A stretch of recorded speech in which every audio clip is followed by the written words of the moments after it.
SIRTOBA Media, where the struggle is real to be awesome. The wait is over. Let's get this thing started. Go!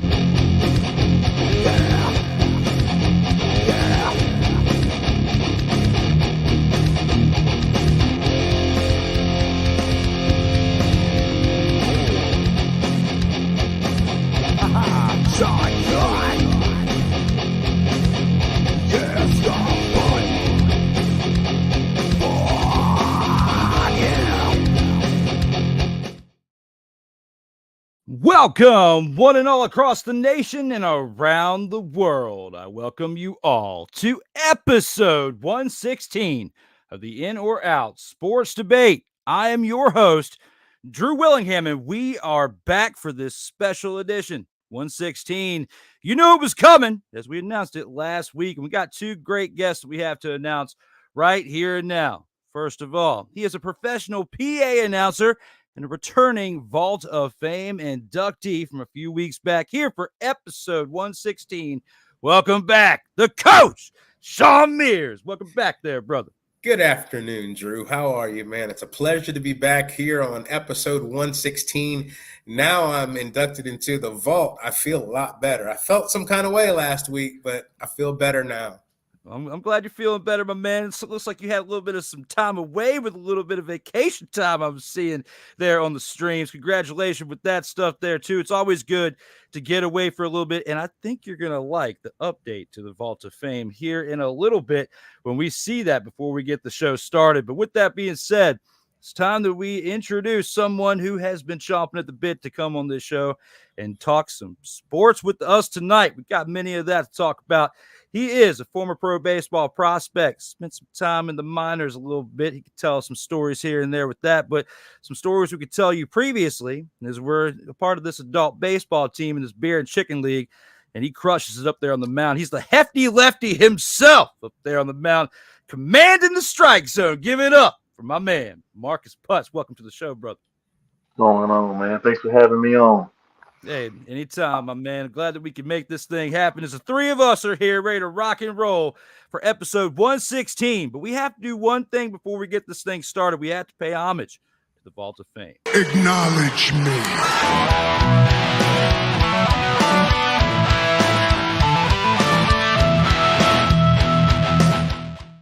You know, I want to take this time to kind of shout you out, Drew. You have taken a concept and made it into a whirlwind of fun for a lot of people. I know for myself, dude, I am proud of you, man.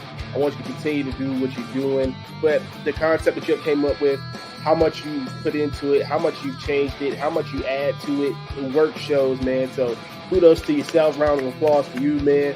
And just wanted to say thank you for having me on again. It was a lot of fun. Look forward to the next one. Shout out to Drew for letting me come on the show. It was a lot of fun. Honestly, didn't know what to expect coming into this, and I am super happy that I agreed to come on to this because it was a blast, well-produced show.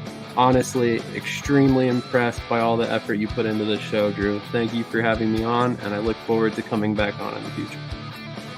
Man, you took me back. This is why this show was so important, and this is why I am personally validating and vouching for this show. If you are anybody in media, sports, professional wrestling, anything, you need to be on In or Out Sports Debate with my man, Drew Willingham, because this has got to be one of the most fun things I've ever done in a long time.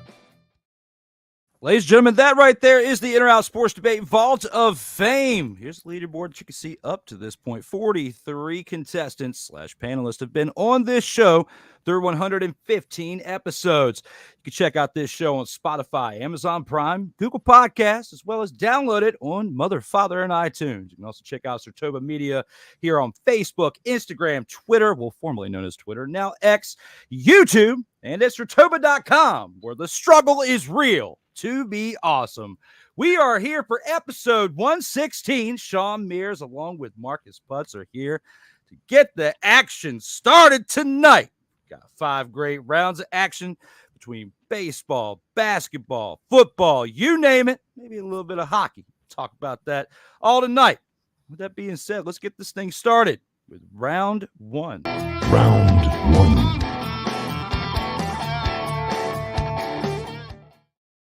Here with round 1, Team USA men's basketball will be plagued by ego problems and get exposed during the Paris Olympics. How are you guys feeling about this one? We'll start this one off with the coach, Shawn Mears.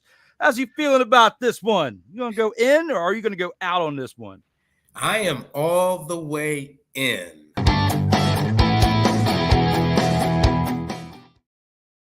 And the reason is simple. Team USA is the oldest team since the original Dream Team. The average age is 33.1 years of age. That is ancient when it comes to the world of basketball. And yeah, you can't look at King James at 40 years old because he's the anomaly. Everyone else usually puts it down around 33 to 34 years of age. And Team USA's average age, you have Steph Curry at 36. You have Joel Embiid at 32. You have Anthony Davis at 31, but of course his metabolic years are always older. So you're going to be thinking he's probably more like, 36 as far as basketball years is concerned. Kevin Durant is 35, and of course LeBron James is 42 years old. So when you talk about that, the grueling schedule, and I think I mentioned it on episode 114 in my closing remarks, it's too much basketball. Those guys just got done playing basketball in June, late May, early June, and now they're right back in contention. Their bodies will break down. They will slow down, and I just hope that they make it through Paris. Hey, great sentiments with that, Shawn. That sounds great, and especially when you bring up the age. It's definitely a big factor when it comes to this team right here. LeBron almost 40 years old. At least here in December, he will turn that age. Marcus, how are you feeling about this one? Are you going to agree with him? Are you going to go in, or are you going to go out on this? I'm in.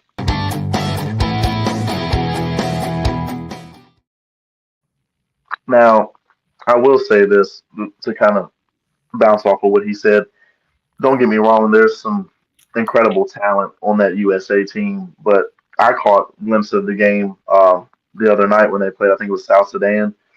And, I mean, it was within 1 point where, you look at the type of names that's on that USA team and you would assume that they should be blowing every other team out by 20, 30 points each game. I strongly agree that age is a big factor, and it's catching up to a lot of those guys. Still honestly think that they can pull it off, but I think until they maybe get over the age gap thing and maybe utilize some of their other assets, I think that they're going to continue to have problems when they're going to Paris and stuff like that. I think it's going to be some real issues for them.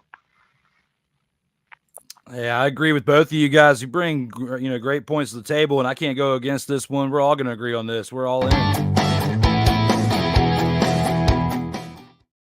So with that being said, they had their final, exhibition game earlier today. It was 92-88. They barely squeaked by. So it's already starting to unravel a little bit when it comes to some of these egos. I mean, especially when you got a team that's led by King LeBron James, who a lot of you out there say is the greatest of all mother, father, and time, okay? No, it's not. It's from Michael Jordan. Many others that are ahead of LeBust James. No, he's not a LeBust. That's his son, Junior, is LeBust James, okay? That's who we'll talk about maybe later in the show. Maybe not. You'll have to stick around and find out. When it comes to this man right here, yes, I can't take away anything from the man. 39 years old. He's done a lot more than the average person has out there on the court. And there's not a lot of 39-year-olds who actively have played for Team USA or been playing at this level. I mean, he's taking great care of himself. Jordan was not playing at this level at 39. I will give him that, or at least consistently like LeBron is. There's some points we can make with that. But like you guys talked about earlier with the injuries, Steph Curry, definitely has had his share of injuries, and many others on this team have too. When you have the average age of in the mid-30s as compared to the average ages usually mid to late 20s for success with teams of this caliber in the Olympics, that's something to be concerned about with the age, but also the mindset of these players who are great at many different aspects of the game. You got Steph Curry, who's one of the greatest, if not the greatest, three-point shooter of all time. You got LeBron, who's arguably probably one of the most unselfish players in comparison to those of his caliber who have been considered in the all-time great category. He's really great at sharing the ball. He's a great teammate. You got to give him the flowers where it's due. I just have to throw a little bit of the shade where I have to as well, which is how I started this out. But how I will finish it is by agreeing with what you guys said. I think we'll see some great basketball here. They can definitely win this whole thing and take the gold. However, I wouldn't be surprised, like you guys said, if we see something happen within this Olympics where they get upset just before the finals and end up taking a bronze medal home instead of a gold, and it'd be a complete shocker. And we'll all be looking back at the age of all the players in this moment for many, many years to come. So how are you guys thinking? You got anything to add to that? I actually do. Here's my, I think you have a great point, and I'd love to rebuttal against that a little bit, because, you talk about what they did to offset the average age. They brought in Anthony Edwards. They have Jason Tatum, but still your core group, Drew Holiday, LeBron James, your starters I'm mentioning, they had Kawhi Leonard, Anthony Davis, Joel Embiid. All these guys are walking infirmaries, I call it, right? It's like they have their health insurance plastered to the bottom of their sneaker because they need it so much. And so, again, being away from the luxuries of the NBA, going to the Olympics, I think will hurt some of our guys. I don't think egos will be a problem, because I think those guys are kind of work the ego thing out. But their age will show up, and it wouldn't surprise me. I'm going to make a surprise prediction. It wouldn't surprise me if someone flew out and someone got brought in mid-Olympics. I mean, I'm sure it definitely wouldn't be the first time, but we already have a blow to the team that happened not too long before they got started with the exhibition games. That's when Kawhi Leonard decided to back out of the Olympics. Now, it could have been also a blessing in disguise, considering how inconsistent he's been throughout the years. I mean, when he's wanted to turn it on like he did when he went to Toronto, and then in the same year, after only playing with him for a half a season, led him to a championship with, Kyle Lowry and so forth. But since then, he hasn't been able to recapture that glory or what he had previously with old, the old Pop over there with the Spurs. So, putting all that in perspective and thinking about that, maybe he made the greatest decision for the team. He's not getting any younger.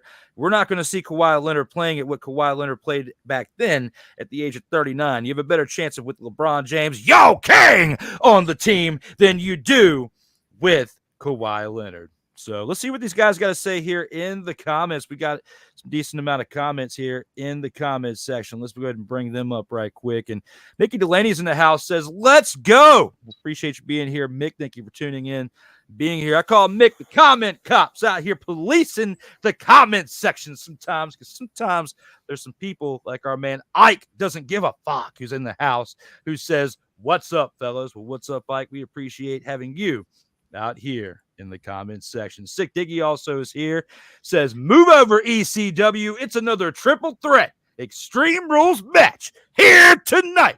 Yes, sir. Sick Diggy, my man. Sick is back, man. Sick's always crushing it. And I got to give this to Sick. Yippee-ki-yay, motherfucker. Appreciate you being here. That's my man right there. Absolutely. Yeah. Yeah. Sick coming in all the way from Norway, not even in the United States. That's why I say around the world, because Sick makes it to where we are around the world. Now, next, we also have a few more things. Ike also says, congrats on episode 116, D. Willie. Well, I appreciate you there, Ike. Definitely been a long road the past 4 years to get this to this point and the return. Also says from Mickey Delaney, Sick Diggy, stay in your lane. That's where I talk about him being the comment cop out here in these comments.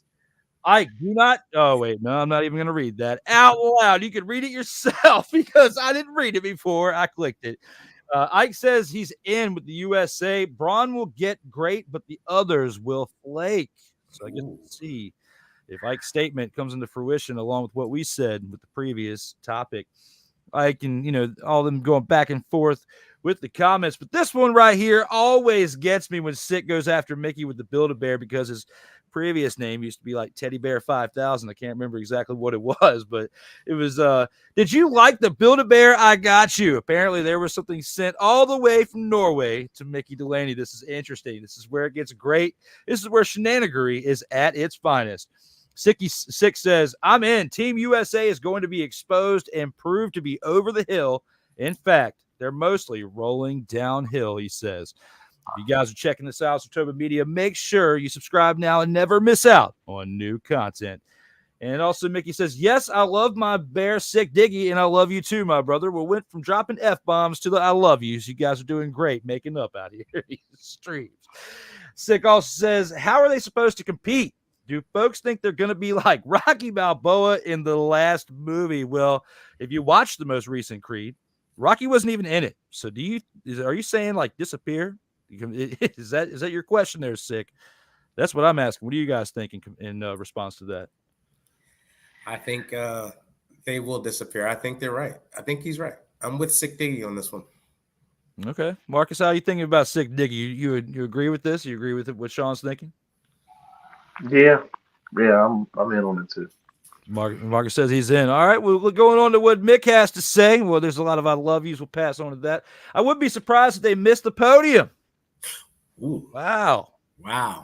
I think that they'll at least get the bronze. I'm not going to go. I think they'll at least get that far. At least make it to the semis and get to the, at least get to the top four and then get the bronze one way or another. LeBrons. We'll call it the LeBrons. For the age 39 LeBrons. There we go. Yo King. Yo King. There it is. But with Sick Diggy, this round of in or out. Well, here we go. Now I got to get real with this one. This round of the in or out sports debate is brought to you by Bum Leg Orthopedic. The only thing keeping a few players' bodies intact. That's Bum Leg Orthopedic. Brought to you by the in or out sports debate. Oh, my leg. Oh, my leg. Oh, my leg. Oh, my leg. I've been good. They're going back and forth with the I've been goods. And he said, I meant the movie Rocky Balboa. Okay, go in the distance with the champ there. Okay, which was a lot better of an ending to that story at that point than Rocky 5 was. Rocky 5 was absolute trash in comparison to the 6 Rocky Balboa movies and dedication to that story mode. And Mick says he shared the show. Well, I greatly appreciate it, Mick. We're going to go ahead and take this into the next part of the show, which is round 2. But before we get there, we do have some breaking news that we have to announce for good old next week. Then I just clicked the picture instead of clicking it. There's my one. Everybody gets one for the day. I guess it got moved. StreamYard made it disappear. So without the actual transition of the music, there it is. It got buried.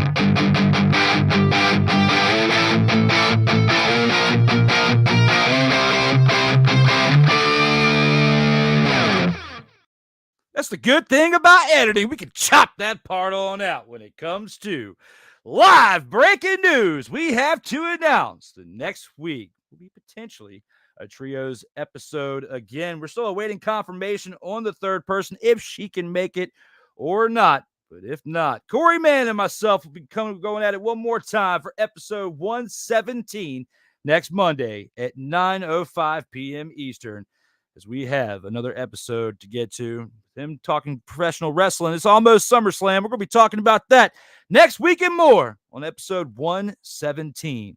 Now it's time for round 2. Round 2.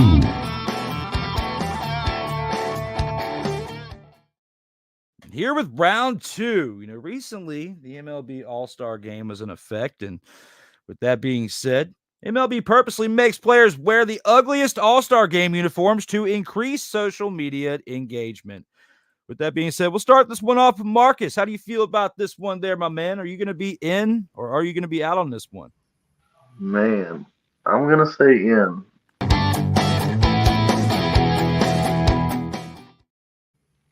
Over the years, I feel like the All-Star Game uniforms have gotten, more and more over the edge. And I think at the end of the day, even when it comes down to the regular season, it's all about jersey sales. And I think that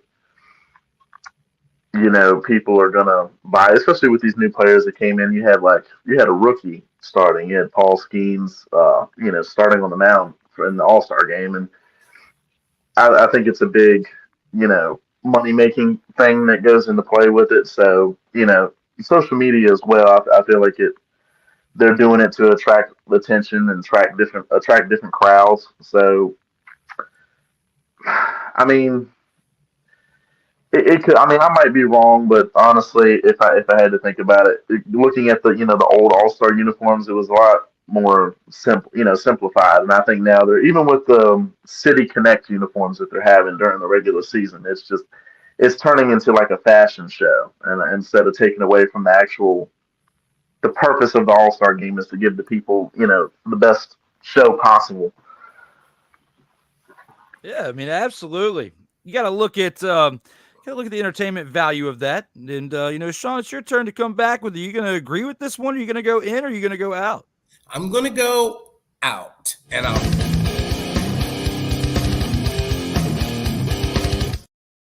See, not so fast, Marcus. I was waiting to use this statement for later, but you've got me there because you're a baseball guy. So I'm really kind of, waiting for you to kind of go in on this a little bit more. But here's my deal. From 1933 to 2019, players' uniforms were the original uniforms that they wore, whether it be home or away, depending upon the location. And quite frankly, that was a big thing, back then, because everybody liked to see their hometown hero, especially if you were a team that stunk and you only got one player or maybe two players, the mandatory players. So you were just happy to see a guy in a Cubs jersey or happy to see a guy in a Reds jersey. But that kind of faltered with the fact that in 2019, at the end of it, of course, 2020, COVID happened. There was no All-Star game. In 2021, Nike bought the rights to MLB's uniforms. And with that came the rights to wear All-Star specific uniforms. Now, be it as they may, I don't like the Nike material, but the uniforms haven't changed very much.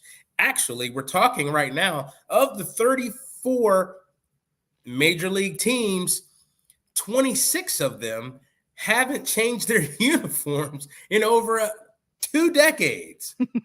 2 decades now. I'm a Braves fan.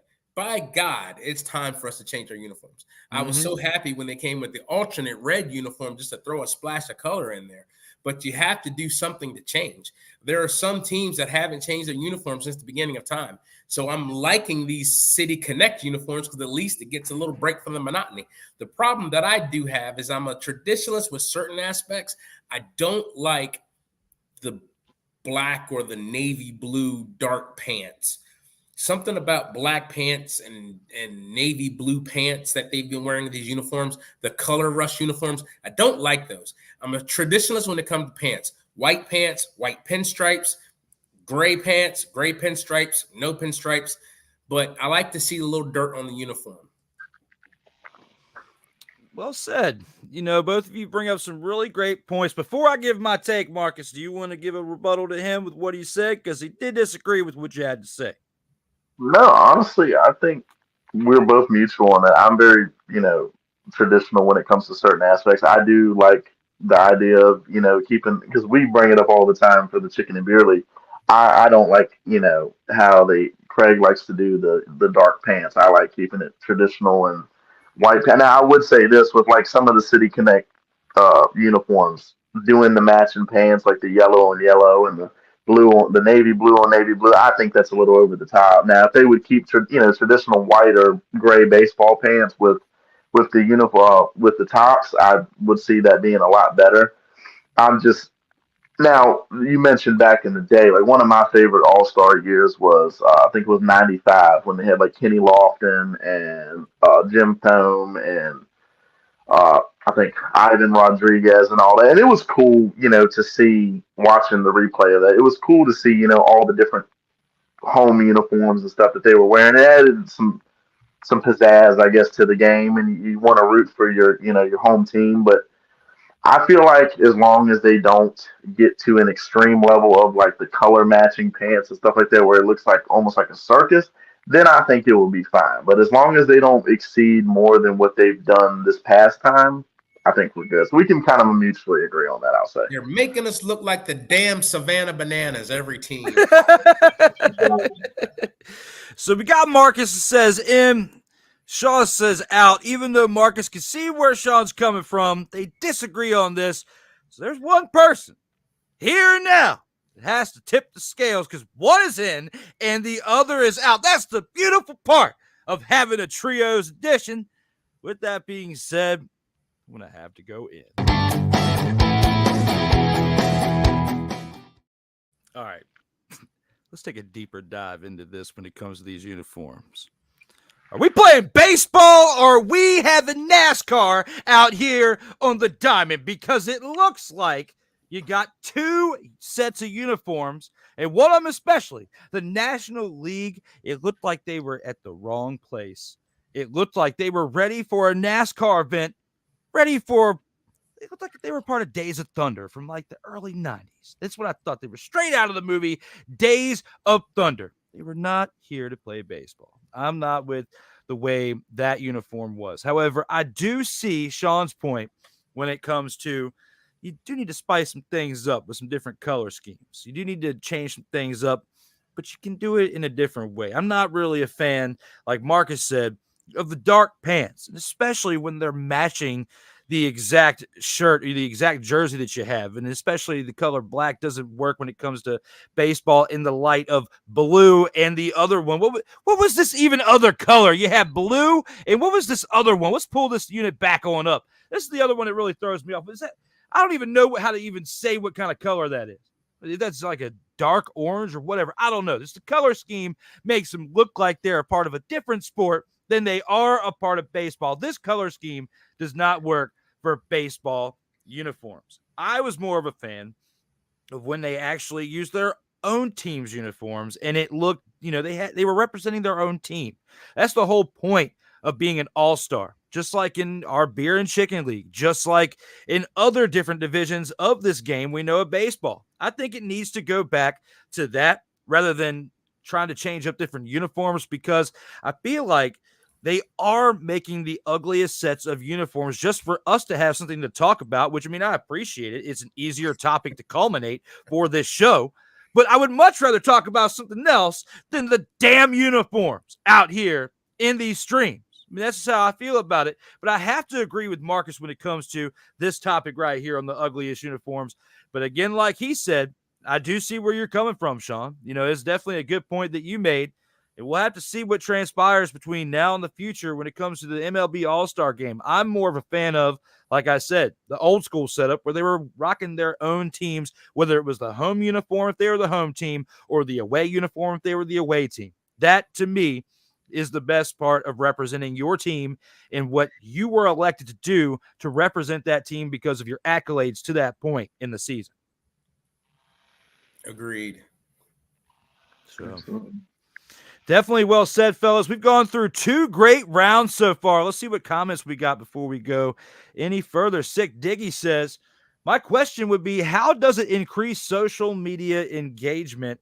I understand controversy creating buzz, but like this, it's for the ladies. It's for the ladies. The ladies thinks it's cute.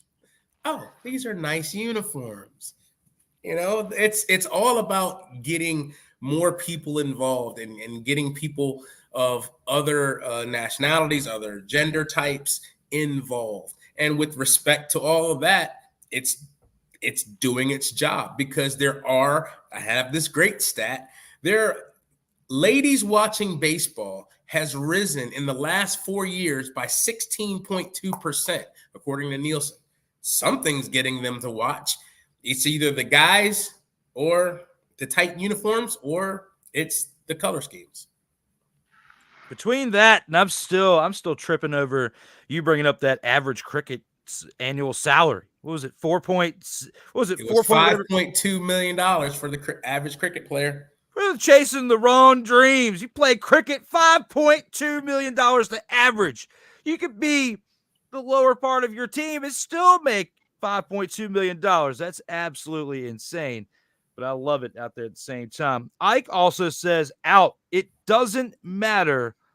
The Rock says, I mean, I guess you're looking for this, Ike. You should know your role and shut your mouth. There it is, Ike. You should know it. Shut it. Back here in the comments. And as always, subscribe now and never miss out on new content with SIRTOBA Media. Sick Diggy says, one thing I've never understood is why the visiting team usually wore gray uniforms. You know, it's usually, you know, they ever since, you know, I've been a part of it, Marcus, yourself, Shawn, you know, when it comes to the game of baseball, it's always been that way. Gray pants or gray jersey, or it's off-colored jersey. If you do have a team that has an away and home uniform, you've got your main colors and a set of white pants or whatever, maybe a stripe or whatever for your home uniform.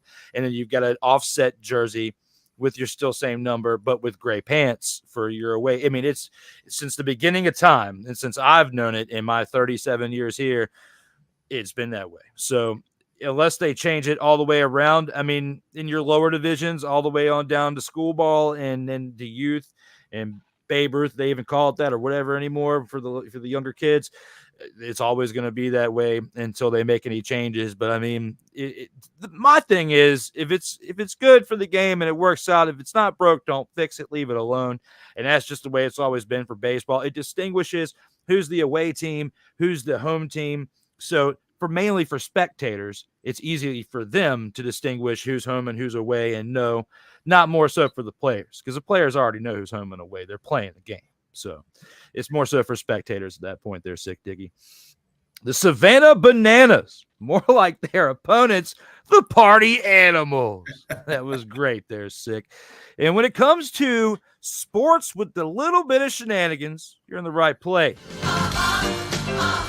You got the right one, baby. Bringing back Rookie of the Year 30 years ago. Man, you all know. You like that? You like that? Appreciate the comments out here in these streams, you guys. You are what makes this thing go around, whether you're watching this thing live or after it's in post-production when it's shared like 1,000 times. Thank you all for taking your time to watch this show right here and now. We're going to take this to our first commercial break, but when we come back, we still have 3 great rounds of action. We'll see you on the other side.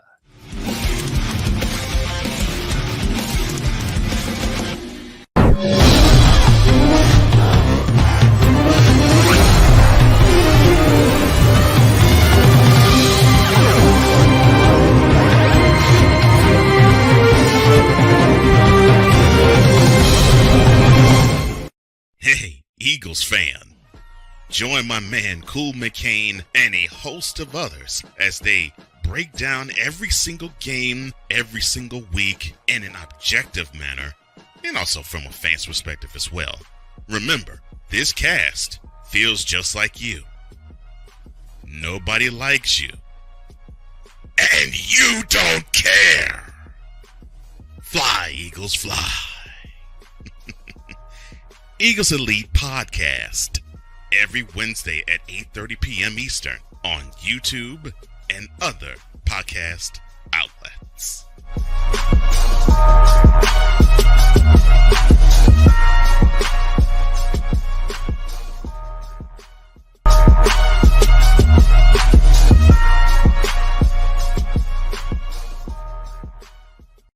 Hey, ladies and gentlemen. Hey, look. Hey, stop playing games. Y'all already know. Go ahead and toss him some Willie Bucks. Ain't nobody playing around. Hey, $sign DWillie87. Go ahead, hit him up on the Cash App, and go ahead and give him some Willie Bucks. Look at Drew looking stoic, ladies and gentlemen. Stoic on that $10 bill. So go ahead, slide my man over some Willie Bucks, and we good. That's all I'm saying. We good. How about some Willie Bucks? Drew Willingham. In this case, yeah, you put the blame on Kyle Shanahan for apparently not preparing the team enough for the overtime rules, supposedly. Cole Johnson. Peyton was considered a winner, and he was the darling of all darlings for Gerald. With a special appearance by Tyrone Alizé McDummy. Ain't nobody calling me. Text. Delete. Join these two football enthusiasts as they give you Total Football Talk.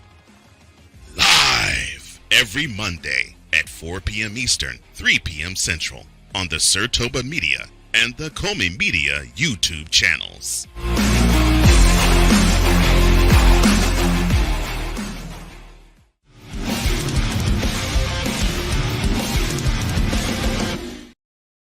Welcome back to the In or Out Sports Debate, episode 116. Myself, Drew Willingham, along with the coach Shawn, Mears, and Marcus Putze are here to bring you episode 116 of this program. We got 3 more rounds left to go.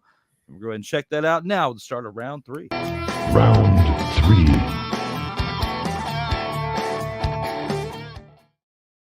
Fellas, let's talk a little bit of NFL football, a team that we all know very well for the good and bad of history right here. And when it comes to that, Dallas Cowboys Mike McCarthy will be the first coach fired during the 2024 NFL season. We'll start this one off with the coach. How you feeling about this one, sir? Are you going to be in or are you going to be out on this one? I am out.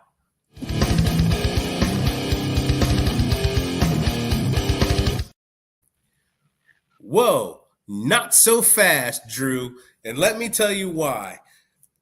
Mike McCarthy, in order for the Dallas Cowboys to fire him first, he would have to be atrocious. Unfortunately, the Dallas Cowboys' first 6 games are very winnable. And I think he'll probably be somewhere in the neighborhood of at least 4-2 or 5-1 through the first 6 games. And that right there will solidify his job going into the later on into the season. Now, will he be the first coach? I say no. My not so fast goes to Dennis Allen of the Saints. Whoa, buddy. With a 16-18 record in the last 2 years and all of your players defecting or calling you out publicly. And then you have the controversial draft and how you're not putting emphasis on your defense. My first coach to be fired, my prediction is Dennis Allen, followed by Robert Saleh. I think he's next to go. And yeah, you rolled your dice with Aaron Rodgers, and Aaron Rodgers is Aaron Rodgers. And so you don't know how he's going to perform coming off injury.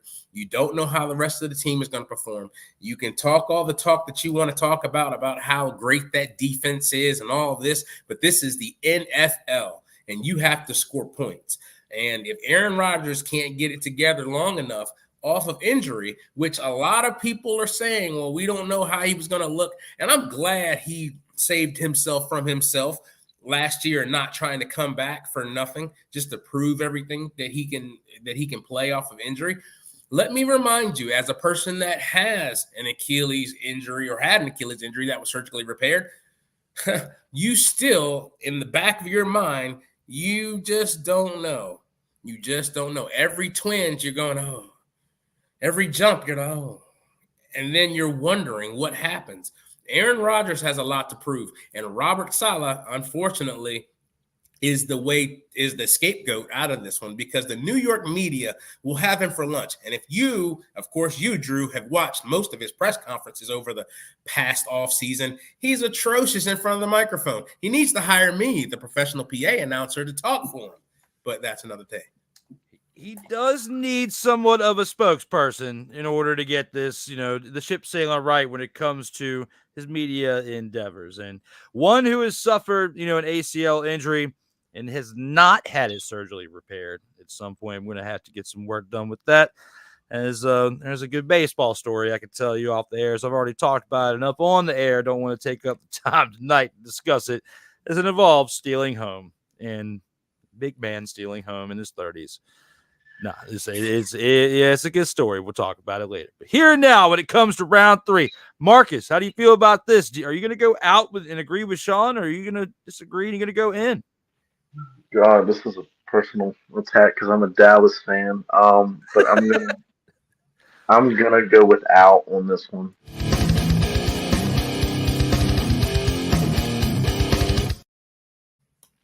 and kind of to, again, bounce off of what Shawn was saying, the early schedule for Dallas is always pretty easy. So it's not like they're going to have a season that's just totally, down the Johnny Flusher. But I will say that over the years, of course, there's a big ego surrounded by the Cowboys in general, and I feel like that's part of their problem. But they always seem to draft 5-star talent and always come up with 1-star coaching. So it's McCarthy, by all means, is one of my bottom tier coaches. But do I feel like he's going to be fired right off the bat? No, I think that just the pure talent of the players itself is going to lead to at least, a break-even record. I'm predicting this coming year more than likely another first-round exit. That's pretty much going to be the story on that. I don't until they get the coaching right and keep the on-field talent the same. I think it's going to be the same prediction every year. It's the we them boys, and then it's right back to training in the off season because that dream died out pretty quick. Okay. You guys, for both agreeing to go out, you bring some compelling arguments. This is that time in the show where I have zero problem debating something by myself, as two people have already stand alone, Drew. And I have no problem with doing that. And no, it is not necessarily an attack on you for being a Dallas Cowboy fan. I just know that you are well educated within the topic because you watch the team. So let me at least get that straight before I go ham on this topic. But I have to take this and go in the direction of it. And I'm going to tell you guys why right here and right now. The reason why I feel like this is going to happen, because you have the potential to go 2-6. And I'm going to tell you why. If you go 2-6, Mike McCarthy's getting fired after that 8th game. I'm telling you that right now. This will be the midway point of the year. And unless a team is like 0-5 or 0-6, I don't see another coach getting fired before that. I see the potential for the Cowboys to go 2-6, and I'll tell you why. I'm about to break it down with their first 8 games. First game that they have is against the Browns in Cleveland. If they get beat by the Browns in Cleveland, that's one loss right there, and they have the potential to do that if Deshaun Watson's healthy. No issues are within the team because they have steadily progressed in certain areas over the recent times, over the recent years, and it's not as far-fetched as you think. Now, I could also see Dallas winning this game as an away game, but I would not be surprised if they start the year out 0-1. The hot seat's going to start to get hot. Like the seat's going to start to get hot is what I'm saying right there. Now, the second game, week 2. The Saints come to Dallas. I don't see the Cowboys losing that game. I see them getting their first win of the year, being 1-1 after 2 games. Seed starts to cool off a little bit, but not so fast because everybody knows that the New Orleans Saints absolutely suck because they haven't progressed since Drew Brees has left, and they have had salary cap issues. Derek Carr has no offensive line to protect him, and they're going to lose that game in Jerry World. And the Cowboys, I believe, will be 1-1 after 2 games. Now, going on to game 3, you're still at home, but guess who comes into town? Lamar Jackson, who with the Ravens have Derrick Henry and have made some upgrades during this offseason, especially to their defensive side. And let's not forget about how decent they are on special teams. The Cowboys are going to lose that game at home to Baltimore, in my opinion. They're going to be 1-2 after 3 games. After that, you travel to New York. The New York Giants, one of the teams I believe are the biggest dumpster Pelican team in the league overall. So with that being said, they definitely are one of the biggest dumpster Pelican teams in the NFC East. They're going to beat the Giants, and they're going to improve to 2-2. Now, you're probably looking at me saying, Drew, that's not too bad. You're 2-2 at this point after 4 games. How much worse can it get? You really think they're going to lose 4 consecutive games and go 2-6? Yes. I do. And here's why. You're traveling to Pittsburgh next. A team that if Russell Wilson has shown any glimmer of what he once was before he went to Denver with a good coach and Mike Tomlin and their, upgrades in their offensive coordinator, if Artie Smith, the mustache, who's now in Pittsburgh, can prove that he is an offensive guru with not only Russell Wilson, but who they just brought in with Justin Fields via trade if that doesn't work out, and you have other weapons, the Cowboys are going to lose that game in Pittsburgh and be 2-3. Well, I'm not done yet, fellas. After that game, who do you have? You go back to Jerry World, but you're taking on a team that's been biting at kneecaps for the past few seasons and had just made it to the NFC Championship game. And if they're healthy, they're going to kick your ass, and you're going to be 2-4 at that point after 6 games. What's going to happen in Jerry World on October 13th? That doesn't end there. If the team that just made it to the Super Bowl lives up to any of the hype this year, based on what Brock Purdy has been able to do, and that being the San Francisco 49ers, and you're going to be playing at their stadium at that point, you're going to lose. And at that point, you're going to be 2-4. Now, we're talking about a team that they go to next. They're going to travel to next that has a chance to maybe not give them the L, and if they do, they'll improve to 3-5 at this point. That's still not much better, but I'm going to go with the chance that because the Cowboys at this point, if they are 2-5, going into Atlanta, based on if Kirk Cousins comes back the way he was before he got hurt with the weapons he has in Atlanta, that team is not going to be like it once was, led by Desmond Ridder and led by Marcus Mariota for a dumpster Pelican-esque combination of play at that point. What I have to tell you is I think that the Falcons are going to beat them, and if the Cowboys are at that point 2-6 when they're about to go home and play the Eagles the game after that in Jerry World, 2-6, before you even get a chance to host the Eagles, I think that you are going to fire Mike McCarthy, and you have a decent chance of losing to the Eagles at home after that to potentially go 2-7, like I predicted the Giants to go 2-7 last year, and I was only 2 games off, where they were 1-5 before they won their first game. So how do you guys think about me standing up toe-to-toe with you guys saying out and me saying in? What is your rebuttal? Because I know that there's some things spinning upstairs. First things first, you mentioned this. Deshaun Watson, there's no if he stays healthy. That you can automatically throw that in the garbage can. That's something he's going to blow a tire pretty quickly. Then you get to Russell Wilson, and that's he's good for commercials, and that's about it. And we're going to leave it at that. We get to Brock Purdy. I like him, actually. He's very spunky. He's a good quarterback, and he's going to have a very long career as long as he plays his cards right. But you look at the past few times that they've matched up with Dallas, and it's been a nail biter every time. So I feel like there's not one way leaning to the other where you could totally count them in. So that's 3 games right there that I throw out the door for you, Drew. I mean, you could be right, but like I said, I think that the pure talent that Dallas always seems to pick up is going to at least carry us, into the neutral part of it, where I think he'll be okay. Not to mention, we all know the whole story with Jerry Jones. It was the same thing with Tony Romo. And Tony Romo was Jerry Jones's boy. Mike McCarthy, we've noticed now that Mike McCarthy obviously is buddy with Jerry Jones to some degree. They eat Thanksgiving dinner together probably. But I can't. I'm gonna have to stay strong disagree with you on that one. I think they'll be neutral. Shawn, That's a great point, Marcus. Great point, and you touched on what I was going to touch on. There's no way in God's heaven and earth that the massage man beats the Cowboys defense. That massage man, no way. There's no way the massage man beats the Cowboys. Secondly, the Steelers, Russell Wilson, he got exposed in Denver. I don't think he'll have a resurface in Pittsburgh. That's the reason why they drafted or they traded for Justin Fields. And of course, you watch football, Drew, if you have 2 quarterbacks, you have no quarterback. And this is a 2-quarterback league. So that says something. And as I remind you from episode 114, 28 of the 34 teams saw their backup quarterback in at least one football game.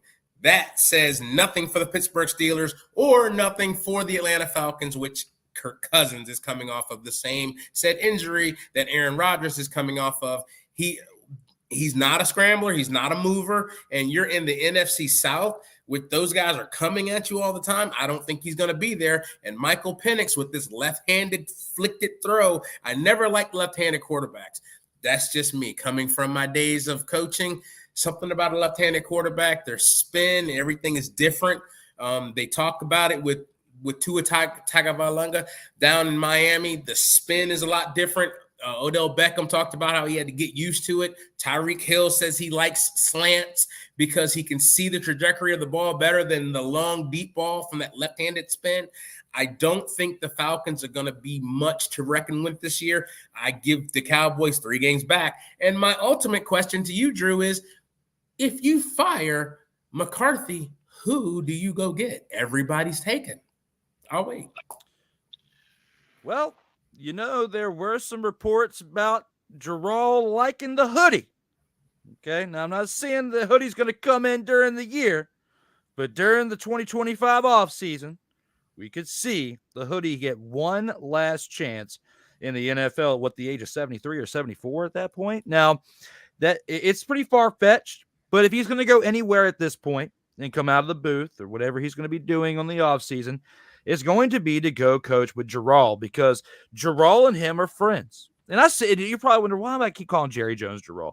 If you look at Total Football Talk, that's what Cole Johnson, my man, calls Jerry Jones Jarrell, as you heard in the commercial during the commercial break. Now, it's pretty much one of those for the sake of debate arguments where I can't just be up here agreeing with you guys for everything. And even if I have to take it on the chin, keep on moving, I'm going to come up here and give you some facts. And some of those things that I just described are not far-fetched at all. You can easily see some of those games and some of those opponents and the in-depth analysis that I gave from what we've seen from that team in years past be true.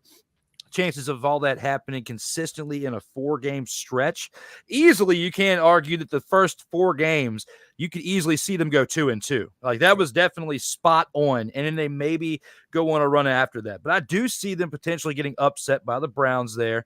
And I do see them beating the Giants, of course. And I've already gone back and forth with that. But do not be surprised if we're sitting after 6 games and they're 2-4, and you're going to look back on episode 116 and say that mother father was right. Okay. Now, one thing I do want to touch up on based on what you guys said before we go any further is you brought up a good point and something that many people have said over the years, Shawn. And I want to ask Marcus this because Marcus is a left-handed pitcher and throws with his left hand. And, if he was a quarterback in the NFL or played quarterback at any level, he would be a left-handed quarterback. What are your thoughts when it comes to what people like Shawn and many others have said about the left-handed quarterback and the type of throw that they have, their mechanics, especially when you look at like Tim Tebow or the way he was different. Michael Vick was one of the rare ones that definitely culminated and got the best out of his skills. But what are your overall thoughts when it comes to the left-handed quarterback and why we don't see it that often in the NFL?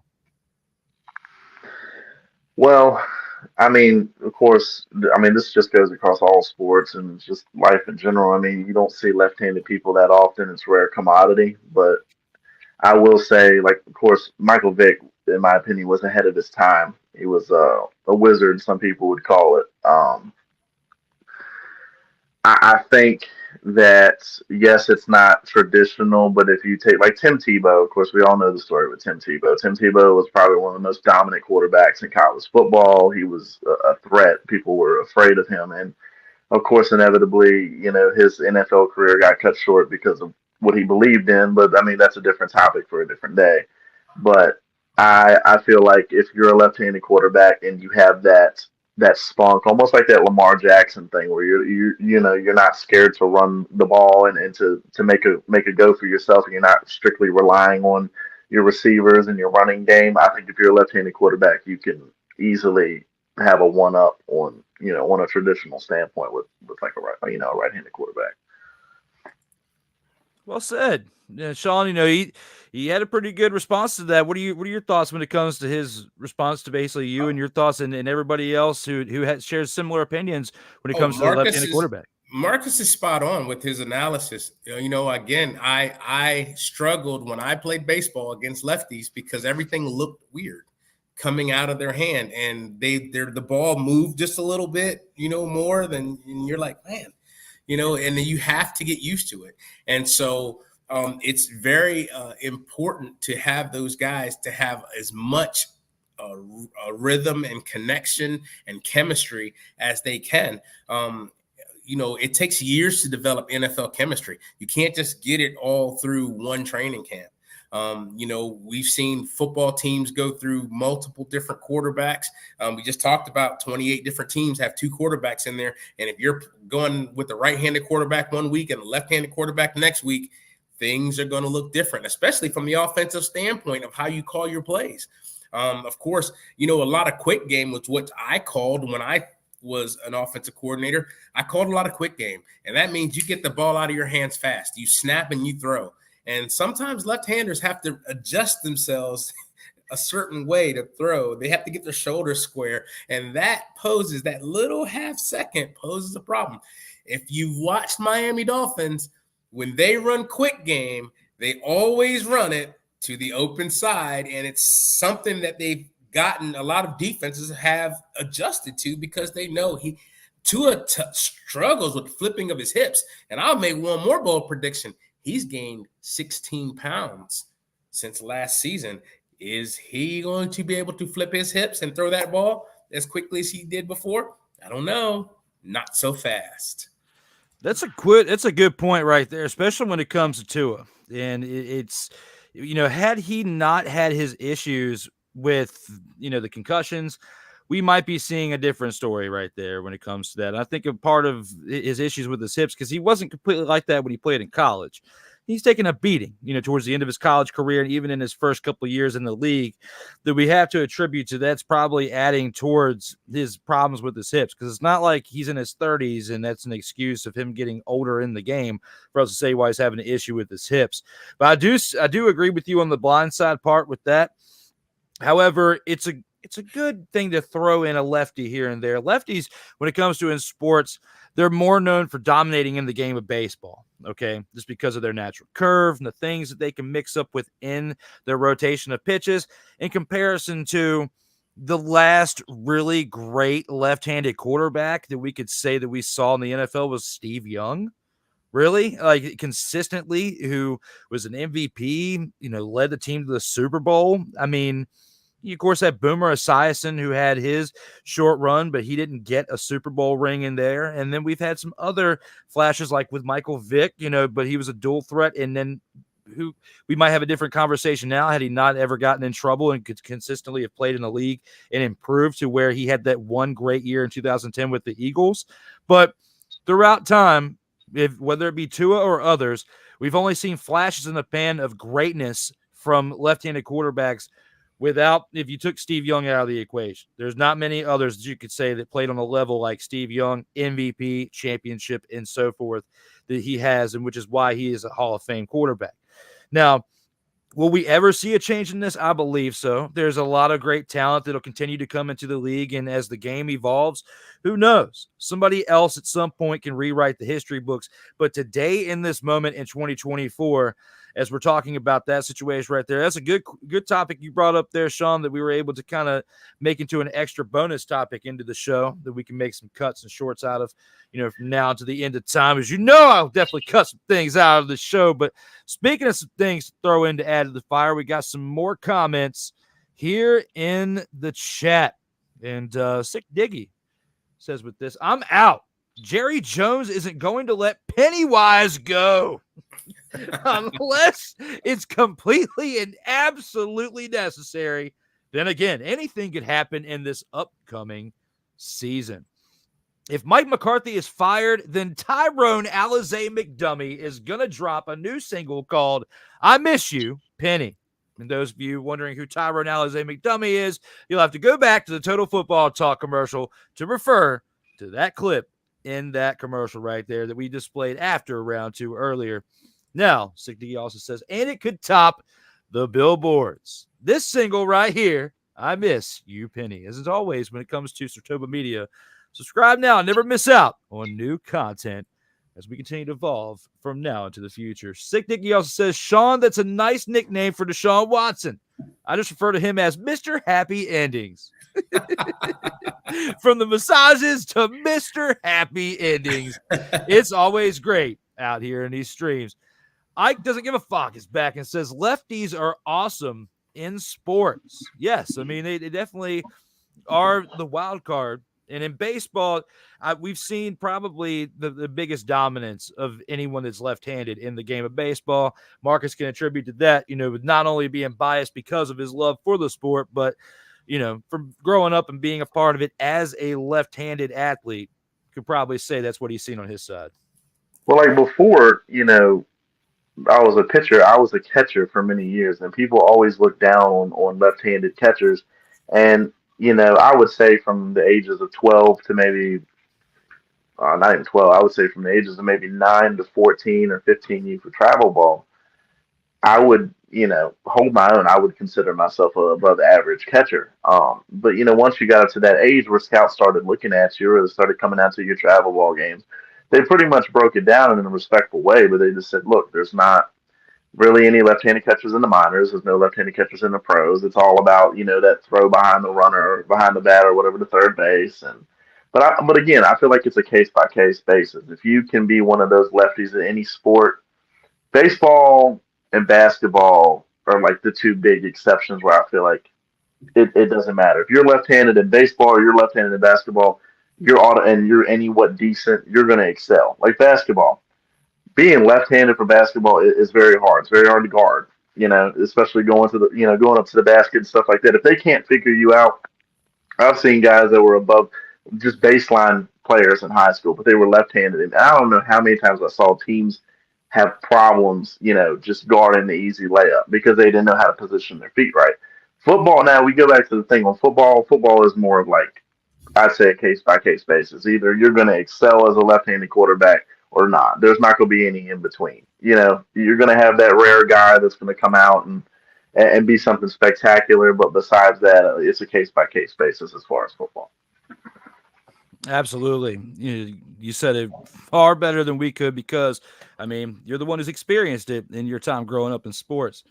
Southpaws are rare in sports, let alone football. Absolutely sick. You're spot on with that as we were going through that for a little bit there. As Tua is also 5'11" and admits that he has bad vision. Yeah, that's why most successful quarterbacks are definitely over 6 feet tall. On average 6'2" to 6'3", anywhere on up to 6'6" when you have Big Ben and company is pushing 7 foot tall when it comes to him with what he did over there in Pittsburgh. Like baseball, lefties are also rare but dominant in cricket. You want to speak up on that there, Shawn, with knowing that fact of $5.2 million there, sir? Sick Diggy is right.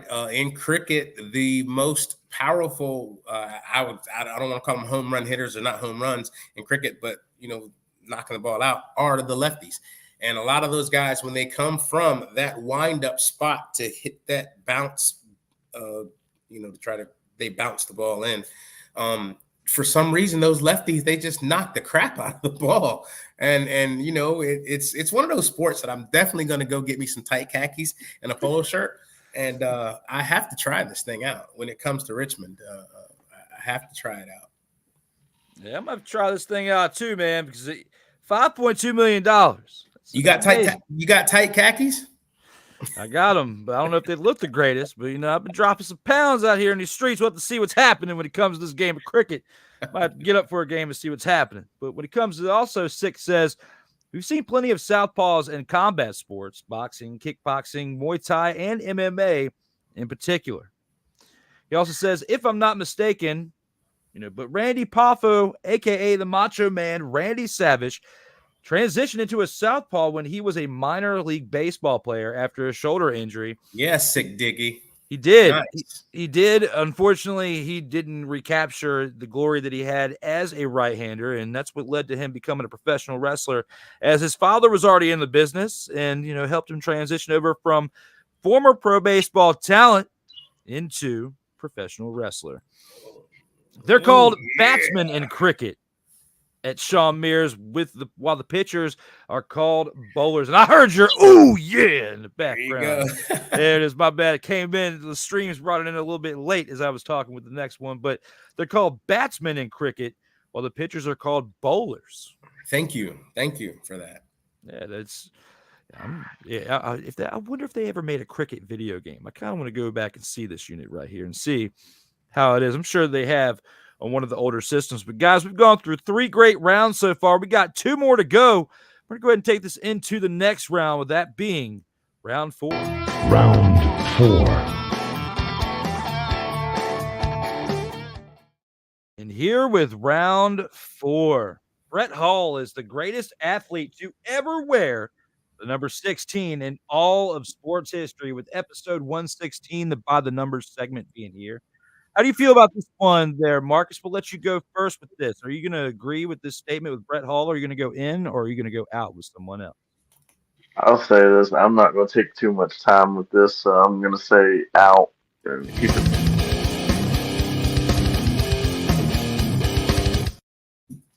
There's not too much in depth I can get with this, because I've always like this guy, and most people are probably going to say the same thing. You might say the same thing. Shawn might say the same thing, but I feel like the greatest person to ever wear the number 16 was Joe Montana, and I don't think there's any other thing around that.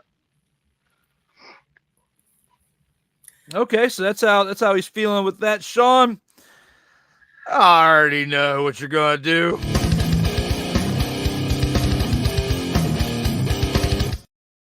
You already know. Hey, Marcus, not so fast. So let's go through all these great athletes and what their stats are, right? The great Brett Hall was an 8-time All-Star, 2-time Stanley Cup champion, Hall of Famer. He's great. Your boy, Joe Montana. I love Broadway Joe. Have him written down here too. 8-time Pro Bowler, 4-time Super Bowl champ, 3-time Super Bowl MVP. That's great. But there's this guy by the name of Whitey Ford from the New York Yankees, and he was a 10-time All-Star, 6-time World Series winner, Cy Young Award winner, and World Series MVP. Going to the world of baseball. And just to throw basketball into it, so I don't want to leave them out, you have the great Paul Gasol, which played 3-time champions, 2 with the Spurs, 1 with the Lakers, and he's a Hall of Famer, and he's a league MVP as well. So I would say the greatest person to wear the number 16, I have to go with the original Yankee, Whitey Ford. Well delivered there, Shawn. I was wondering if you were going to go baseball or not. Marcus went with one of the biggest obvious choices, which being Joe Montana, of course, the 4-time Super Bowl champion, which you could argue that 2 of those he was carried to because they had a really good defense in 2 of those 4 years. And then the other 2, yes, he was, lighting it up on offense. That's what the arguments with Thomas Edward Patrick Brady II are all about when we talk about the GOAT. All right. I'm going to go out with this one, but I'm going to put a little bit of a twist on it at the same time.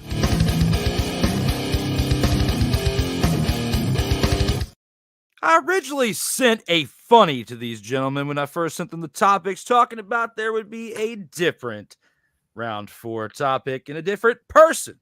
As you see my last name right over that way. Yeah, I pointed the right direction on that one. There's my last name. There was a player who not only played in Major League Baseball for several years and shared the last name, but he also wore the number 16. Josh Willingham is the greatest athlete to ever wear the number 16 in all of sports history. And maybe when it comes to people representing your last name, but not in the game of sport when it comes to baseball, football, or anything. Even you could put NASCAR into this if you wanted to. Now, many great points that Shawn brought up with Whitey Ford, and especially like Marcus, myself, fans of the game of baseball. I agree to an extent with what you said there. You got to look at Brett Hull and what he did for the game of hockey. Definitely one of the greats to play with in the game of hockey. Probably the greatest to ever wear the 16 in the NHL in the sport of hockey. Just like we could sit here and say maybe arguably Whitey Ford is the greatest to wear the number 16 in the game of professional baseball for Major League Baseball. But when it comes to the greatest to ever wear the number 16 of all time, I do have to side with Marcus on this one and say that Joe Montana is the greatest to wear 16 because You know, he does have 4 championships. Whitey Ford, yes, the amount of accomplishments that the man has, a 10-time All-Star, 6-time World Series champion, is also a Cy Young Award winner in 1961 and won the MVP that year. But you have to look at the caliber of talent that he had when he was playing with the Yankees. He had a lot of help in a lot of different areas. Offensively, defensively, you got to look at the great home run race between Mears and Mantle that happened during that time. He had Mickey Mantle for several years throughout that was providing the offensive production for those runs scored to give the man the wins and to make him what he was, because it's a team effort. Each and every person's individual accolades, whether you're the best pitcher, whether you're the best hitter in the league, when it comes to team success, the key word is team success. And that right here and right now, Whitey Ford's numbers, I feel like, are deflated a little bit because of the team. Not in a bad way, because yes, they do have all those championships. Again, he had 6, but you got to look at the game of football, and I compare and contrast sports with the stats and with the individuals themselves when I make this decision right here, per number, per show, when we go forth of each one. The game of football is very tough. For Joe Montana to do what he did in 15, 16 plus seasons, and to do what he did after leaving the team, you know, even though he was number 19 in Kansas City, he still, after that devastating injury, goes and proves that he still had something left in the tank and probably could have been the one that led them to the 5th and potentially a 6th Super Bowl championship had he stayed there. Now, that would have meant dealing Steve Young. Steve Young was younger, and he would have more than likely had success somewhere else. However, maybe not. That was Joe's team. That was something that he should have been there for the 94 Super Bowl, because that was his last season, was when they won that Super Bowl in 94. So looking at comparing and contrasting everything, I think Joe Montana would have had one more Super Bowl had he stayed. You got to look at what he produced in his time in San Francisco, and that's why I can't go against the man as the greatest to wear 16. I got to give him his flowers where he's due. You wouldn't have a Tom Brady. You wouldn't have a Peyton Manning. You wouldn't have these greater quarterbacks that have developed since he left the game had it not been for Joe Montana, and you might not even have a Steve Young playing at the level that he did with that team had it not been for Joe Montana. So there's a lot of different things that come into effect when you talk about the greatest to wear number 16. Now, I will debate here with Shawn as far as Whitey Ford. Don't get me wrong. You know, Drew, coming from baseball, I try to keep it clean cut across the board. But a lot of those guys, I mean, I could say a wide variety. Babe Ruth. Mantle was an exception. But most of those guys back then, and even, you know, everybody brags about the Yankees have all these championships and everything, but at least over half of those, they were playing against, like, plumbers and electricians. I mean, the average fastball speed back then was equivalent to maybe 85 miles an hour. Some of the hardest throwers back then in the 40s, 50s, and 60s didn't throw any harder than 85, 86 miles an hour. Now your average fastball speed is what? I think 96 or 97 in the pros now. So I think a lot of it had to do. The bigger question is, would he still achieve those accomplishments in more of like today's game, or even bump him up to like the late 80s or early 90s? That's where you come in, like the greatest of all time to wear that number. I feel like Joe Montana played in an era that could still be defined kind of today, because football really doesn't change much. You run around in the helmet and pads and you knock the crap out of each other. And the actual physicality of it really doesn't change. Baseball has changed over the years because of the speed. The rules have changed over and over again, and they've honestly dumbed it down. They've made it easier. So I feel like I don't take anything away from Whitey Ford by all means. Like, he was, you know, one hell of a ball player, but it's just, you got to look at the bigger picture. Does that stuff transition over to any other eras? Would he still be successful and still have the same accomplishments in other eras of it? I feel like that's where football can be. You know, I respect that point, Marcus. I really do. But is it my fault, or is it his fault that he played against plumbers? Is it his fault that those guys weren't able to catch up with the Whitey Blaze that he called his fastball? I mean, is it his fault that those guys drank beer and ate hot dogs before the game? I mean, it's not his fault, And so when people talk about the level of competition, like when they talk about the Jordan era, he didn't play against such competition. My question is, and my response back to that is, he lined up against who was on the schedule. Hate it or love it, it's not my fault your guy get hurt. It's not my fault that your guys drink beer and watch cartoons in the locker room before game time. And so therefore, I say sorry, not sorry. I lined up to do a job. You lined up to do a job, and I did it a little bit better. I think those guys get, when they talk about the modern era, you could tell those guys were serious about it and those guys that weren't in their stats. And I think Whitey Ford was one of those ones that just had a little bit better gumption than others, even though the lineup was juiced, like you talked about, Drew, with Mantle and Mears and DiMaggio and all those guys there. But you still had somebody blazing that fastball through there. And the Yankees fielding percentage from 51 through 55, the Yankees fielding percentage was actually near the bottom of the MLB. So they didn't have great defense back then. So they relied on their pitching.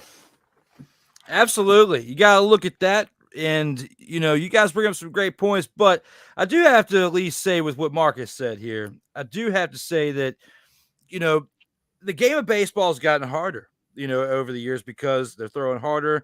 The advancements in how you can work out and take care of your body in preparation coming into the games, is much different than it was back in the 50s and 60s. Whitey Ford was playing in the 50s and 60s primarily, and, after that in the 70s, like the old-timer games. But as to where that's gotten tougher to hit, going from 85 to 90 to 100-mile-an-hour fastballs, football is gotten more pacified. It's the nicest way I can really put it, because it's more of a quarterback's game now. So I have to at least add to what he's saying based on that is, if Joe Montana played in this era, he could have 5, 6, 7 Super Bowls easily with a team of the caliber of what he once played with the 49ers, if Bill Walsh and all of them shoulda, coulda, wouldas in today's era. However, I do see your point, Shawn. You can't really punish the man for playing in an era with the average caliber of talent wasn't what it is today. Now, I will at least say the Plumbers and the others of all that, by the 50s and 60s with arbitration and all that, most people playing professional sports, at least baseball at that point, were making enough money to where they didn't need a second full-time job like they did back in the 20s and 30s and 40s, okay? Back, like, if you weren't Babe Ruth, you weren't doing anything but just playing baseball, okay? There was, a small percentage of people in the major leagues back then when Babe Ruth was playing that you could do that. By the time Whitey Ford and Mickey Mantle, Joe DiMaggio, and all them were playing in the early 50s to mid to late 60s for Mickey Mantle and Whitey Ford and Roger Maris and so forth for the Yankees, they were all making good enough money to where that was their prime job right there. Especially no matter who you were in what era, the Yankees have always paid them the best in average because they've had the most money, because in the revenue they make the most because of their fan base. So, looking at everything as a whole, I can see where both of you guys are coming from. I just personally have to side along the lines of Joe Montana on this because of what he meant to the game of football. Whitey Ford was not as impactful overall to the game of Major League Baseball, even in the 50s and 60s. It was Mickey Mantle and several other players well above. There were dozens of players that you thought of before you thought of Whitey Ford as being dominant in the game of baseball. Joe Montana, from the early 80s to the early 90s at least, was the man in the NFL and had 4 Super Bowls. And the only other thing that he had nipping at his heels really was Dan Marino. And Dan Marino couldn't get the job done, as Joe Montana won 3 of his 4 Super Bowls while Dan Marino was in the league. So, that's what put that to bed. So, putting it in as a whole, I see where both of you guys are coming from, but I have to at least say I got to side with Joe Montana on this one. And we got a few comments that add to it here within this as well. And it looks like Sick Diggy says, Don't forget, Pau Gasol is an Olympic silver medalist in 2008, Shawn Mears. To add a little bit more layers to you talking about Pau Gasol earlier, is the number 16. As always, subscribe now. Never miss out on new content if you are just now tuning into this show or SIRTOBA Media in itself, where the struggle is real to be awesome. And Ike says, Jay Willie. Well, shout out to you, Ike. I guess we might have to have Jay Willie in the evening when he comes back this fall. When D Willie in the evening comes back, we'll change it to Jay Willie. We'll see if we can get an interview with him for a special one-episode, one-off appearance. We'll call it Jay Willie in the evening. Guys, we have one last commercial break to get to before we round out the last part of the show. And we've got an icebreaker for you. That being, talk a little bit about the kids. Well, kids of greats and what they're doing here in professional sports.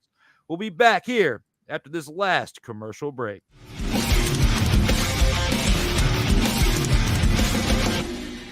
Everything Boston. I love you morons. New Kids on the Block, New Edition. Dear whatever the law firm is. Sincerely, the U.S. Supreme Court. Ben Affleck, Matt Damon. Go yourself again, Jason Whitlock.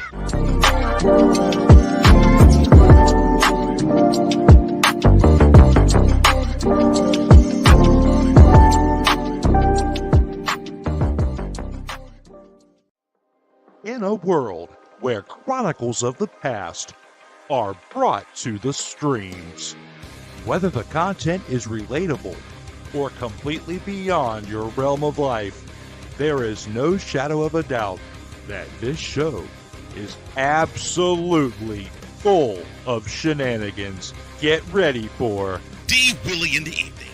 This Sunday at 10:05 p.m. Eastern. Exclusively on SIRTOBA Media, where the struggle is real to be awesome.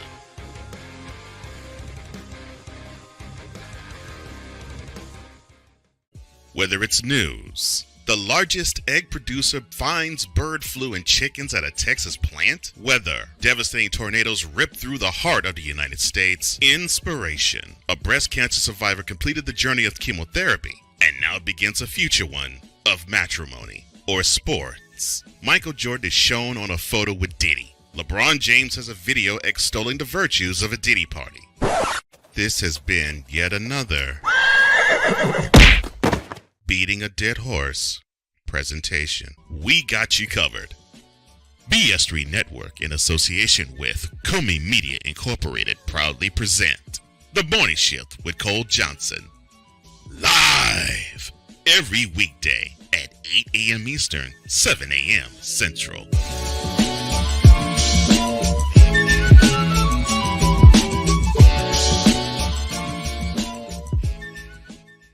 Oh, yes.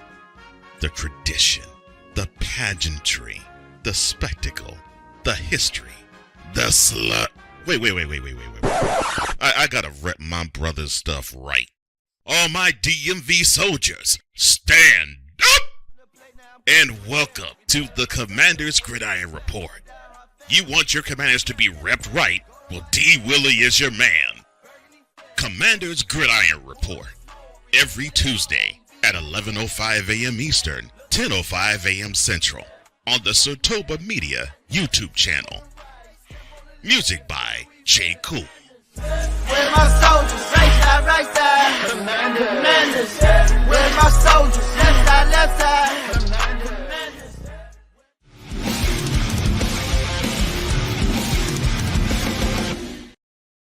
Welcome back to the In or Out Sports Debate, episode 116. Myself, Drew Willingham, with Shawn Mears and Marcus Putze, as we are live back from our last commercial break. And we got a few comments we got to acknowledge here. Well, just one mainly, because, Stream Elements always tell them to subscribe. But Ike says, you guys crushed it earlier with Total Football Talk. I greatly appreciate that. And for you guys just tuning in, you can check that out on SIRTOBA Media, where the two-time Super Bowl champion Shaq Barrett stuns the NFL with sudden retirement, which was episode 47, the 47th consecutive week of Total Football Talk. We've got one great round left for this show, and with that being said, it's time to take it to the final round. Final round. It's time we talk about Curry a little bit more. And his son, Bronny James, will become the 2024-2025 NBA Rookie of the Year. We're going to finish these slate of topics with the coach, Shawn Mears. How do you feel about this one, sir? Do you agree with this statement at hand? Are you in or are you out? I am all the way out.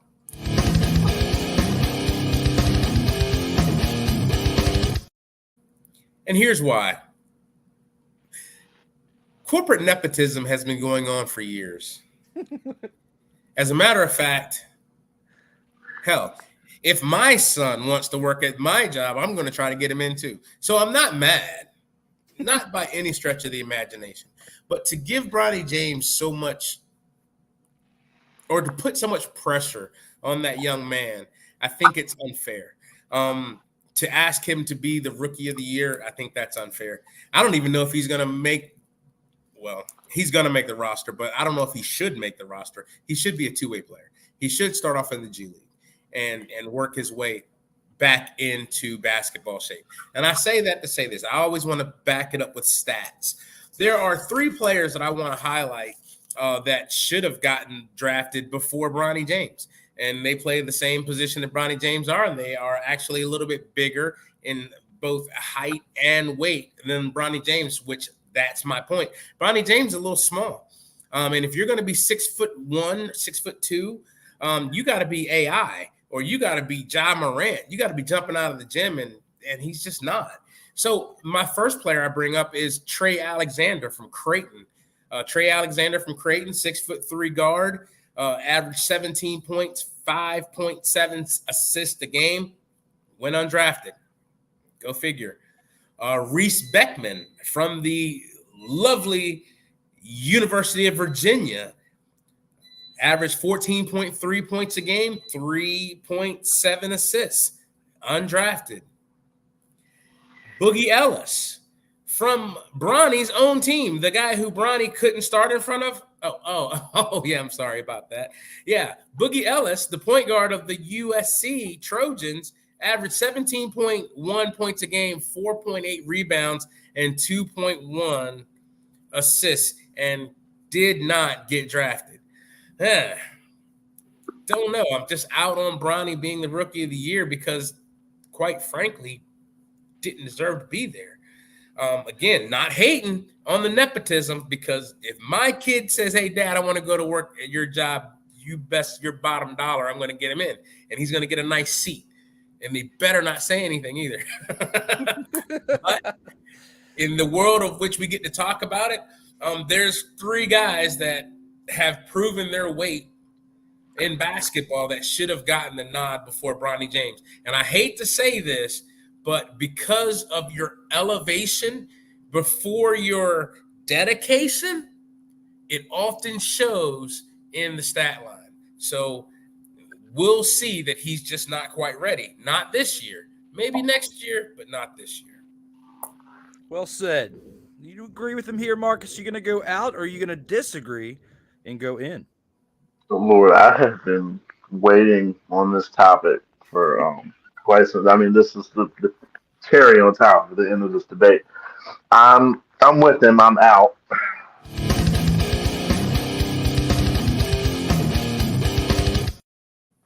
And I'll say this.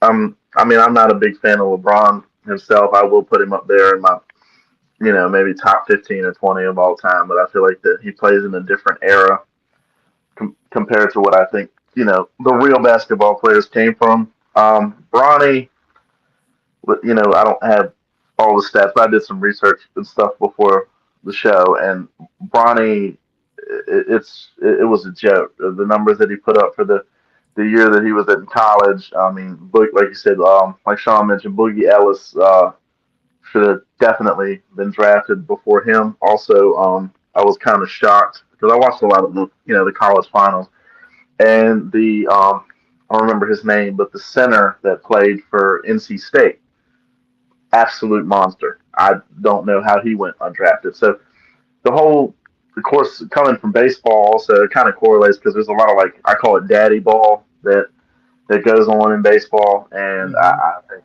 I think that, I think it's just a bad look on the NBA in general. That the fact that he got in, anybody with common sense can really tell that he got in strictly because of his father's name and his father's legacy that he's established during his time in the NBA. And I just think it's a lot of pressure to put on such a young kid, and I definitely wouldn't even have him in the conversation of, rookie of the year or anything. I think that's totally out of the equation. Do I think the longer that he's in the league, he'll find his stride, and the sky's the limit at that point. But it's left a bad taste in my mouth because if you deserve it, you deserve it. If you don't, you don't. But just looking at, kind of how Shawn said, just looking at some of these guys that should have played or got drafted before him, it's just crazy. It's mind blowing to me how big his father's name played an impact on him getting drafted. Because even watching these first two couple games that he started, I think, whatever their training games or whatever, I think the first 2 or 3 games he put up 2 points, 4 points, 2 points, and then I think he just finally had a breakout game. Maybe the defense was asleep that night. He put up, I think, 12. But I don't see it. I have a hard time seeing it. And I think now overall, altogether, the NBA is kind of like football for real. It's gotten babyfied. It's gotten soft. I'm all about that older era, the 90s and 80s, like Bill Laimbeer and the Bad Boy Pistons, where, I guess more aggressive defense was played and stuff like that. I just don't think that. I don't see it as the same. That's why I said I'm biased on LeBron, because I don't think if he would have played back in Jordan's era, he would have been as successful as he is either. But that's a different topic for a different day. But I just don't think he deserves it. I think he'll find his stride as he goes, but definitely this year, that's totally out of the equation. He'll be lucky if he averages 8 points a game. You guys bring up some great, compelling arguments. And it's that time of the show where I got to say, for the sake of debate, I am in. I bet you didn't see that coming.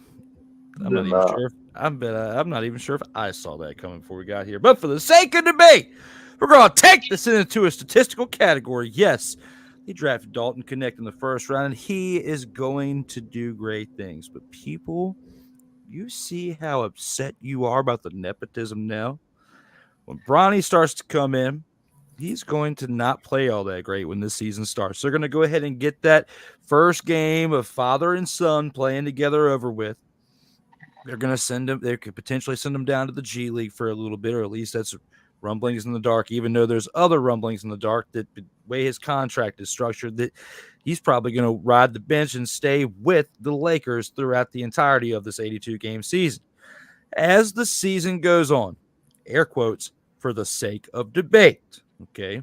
Those of you watching this show, you know exactly what I'm saying where I'm going with this. Doesn't mean I'm fully invested in this. This is for the sake of debate, to keep things interesting, to have sound bites for later.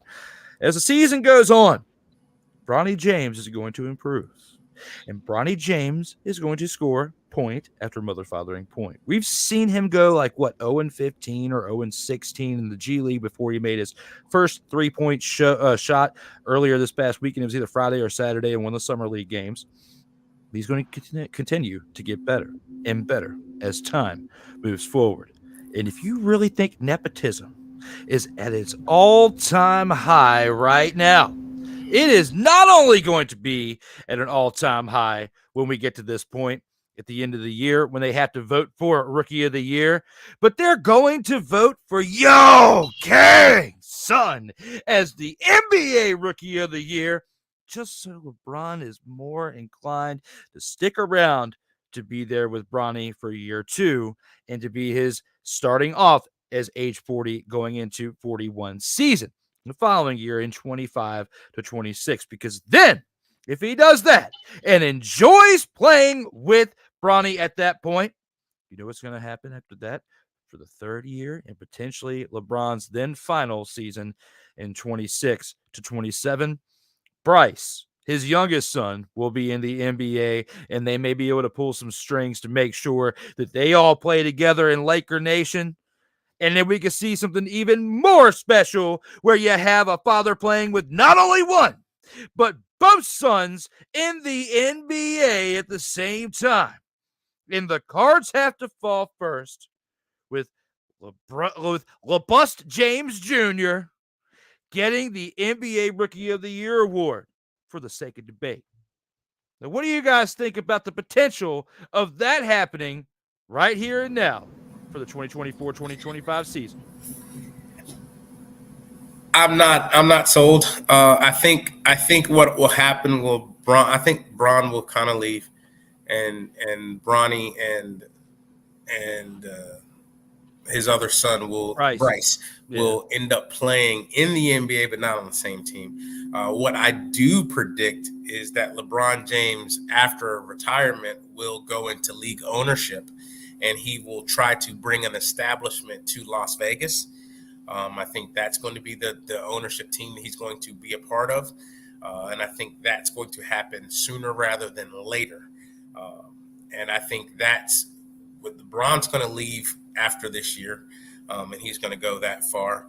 But I just don't know, man. I have a lot of, when it comes to basketball and it comes down to nepotism, I can hide my kid in my office, right? Not give him projects, not give him certain things to do. On the basketball court, there is no hiding your kid. He's going to get exposed, and people are going to come after him because they don't like his daddy. And so, therefore, people are going to be shooting his shot at him and all day long. And I think it's an uphill battle, and I just pray that he doesn't end up like Marcus Jordan.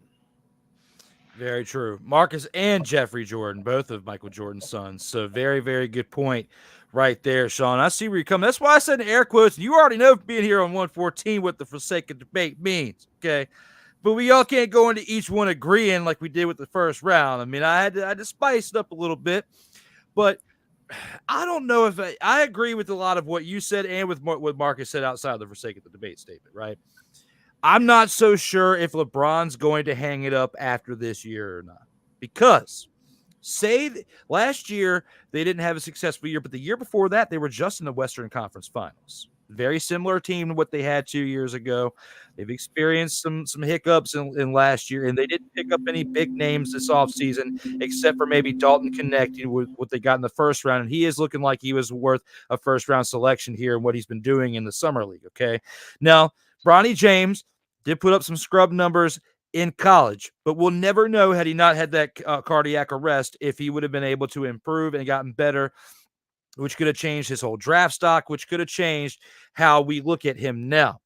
If for some off chance that some of what I was saying in the for the sake of debate part is coming into fruition this year, and they do a little bit better than what they did last year. Not necessarily Western Conference Finals, but they play similar to how they did last year, still make the playoffs, at least make it to the second round and make some noise.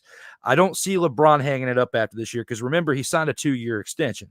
So there's a really good chance that we see him for the following year. If we see LeBron in year 2 with Bronny, and they have a successful year, and they go to the Western Conference semifinals or held the conference finals or even the NBA finals, Bryce is coming to LA. They'll do the same thing that they did with Bronny, except for it'll be within the first round because Bryce is touted to be better than Bronny, okay?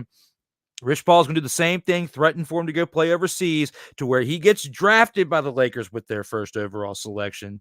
And you're going to see even more history made. I do at least think that part could come into fruition. Now, at least how Bronny does and all that stuff throughout, we will have to see how that unfolds. But the kid is under a 4-year contract worth $8 million. It's guaranteed. So there's a really good chance whether he's a bench player or not really cut out for the NBA, that for the sake of parity and for him being what he is, LeBron James, to this generation, at least the greatest to play in this generation, not ever in basketball, but I'll at least give him this generation of the more pacified game of basketball he is. That's going to be how he exits, and that could be more of a potential than what we really realize. Bronny winning the NBA Rookie of the Year, more likely not going to happen. But when it comes to the potential for both of his sons to play with him if he continues to play at the level that he's been playing for age 39 and 40 into next year, into 44, into 41 as he would turn into in year 22. We could see something pretty special. I just don't think it's going to end with big accolades for his sons, for one, and I don't think it'll end in an NBA championship, number 5 for him. But he could make some noise, and it at least will make headlines. I agree with your argument wholeheartedly. The only part that I struggle with is Bryce is only 17. Remember that 19-year-old rule, so I think it's going to be a little bit longer than people expect before they see Bryce. Well, Bronny 19, as long as he just turned 20 or whatever around that time. But all you got to do is go do 1 year of college. Is this his junior season or his senior season? That is the this one. This is his senior season. So he's got a senior season, and then he has another. That's why I said it's going to be tough. That's what, yeah, because then that only means that it's in Bronny's year 3. So he only has to do these 2 years with Bronny that potentially, if he signs a one-off deal after his 2-year deal expires, because Bronny's got 2 more years in Lakerland, and they pull some strings in the first round. If Bryce is as good as he is, going to be better than Bronny, or a similar situation with the second round pick. I could see, I could see him doing this potentially. Now, it might not happen, but I'm just trying to tell you guys, don't be surprised when it does. So, but with that being said, we've gone through 5 great rounds. We got a couple comments that we'll acknowledge before we get to the last part of the show. But it looks like Ike says that he's in. Bronny will light it up from 3 and shoot 69% from the arc. Yeah, okay. Now, that is absurd. All right, Ike. You guys want to hear a fucking story? It's time. Let me talk to you. You need to stay off the weed. Let's take it back to the Attitude Era real quick. Would you please shut the hell up? It's like you guys been hanging around having too many packs, if you know what I'm saying, and you're just making a bunch of calls doing this. What's that? With that. How do you feel about that, Ike? Yippee-ki-yay, motherfucker. Many people are probably looking at me saying this when it comes to your far-fetched prediction and saying this. Oh, my brother, testify. Because the one thing that I see the Lakers coach, J.J. Redick, saying is something similar to this in a press conference at some point. What's that? Playoffs? Don't talk about it. Playoffs? You kidding me? Playoffs? For you to come up here. For you to come up here and say that you're going to shoot 69% from the arc. That's terrible. And you know. You can't handle the truth. And to as always. Acknowledge me. Come on, Ike. Take that somewhere else. That's ridiculous. At least 6 on the right track and says Bronny will probably be a bench warmer for the most part. And I don't think there's any debate with that. I think that some of the things you could take out of my for the sake of debate argument, I think some of those might come into fruition, but NBA Rookie of the Year, that argument, it was pretty tough to argue that for the sake of debate part. But I did my best, okay? I did my best. And he says, I disagree, Diggy. Bronny will be GOAT Junior. That's terrible. Wow. We need Samuel L. Jackson for this one. English, motherfucker, do you speak it? Because that doesn't sound right, GOAT Junior. What are you talking about up here? Let's cue Bishop, Mother, Father, and Bullwinkle. Rest in peace. Hell to the no, to the no, no, no, no. Hell no, no, to the no, no. GOAT Junior? How about let's bring the real GOAT up here for a special PSA? Stop it. Get some help. When it comes to me clicking the button. I am the game. And I am that Goat Junior. Yes, you are. Yeah, Goat Junior. What? I still Seen it all. Snow tonight. Yeah, it's absolutely ridiculous. Goat Junior. Come on, Ike. Take that somewhere else. And as always, subscribe now and never miss out on new content if you're watching this live or in post-production. We only have 2 more things to do, and one of them is to acknowledge that we have some additions into what we like to call here the Vault of Fame. Acknowledge me.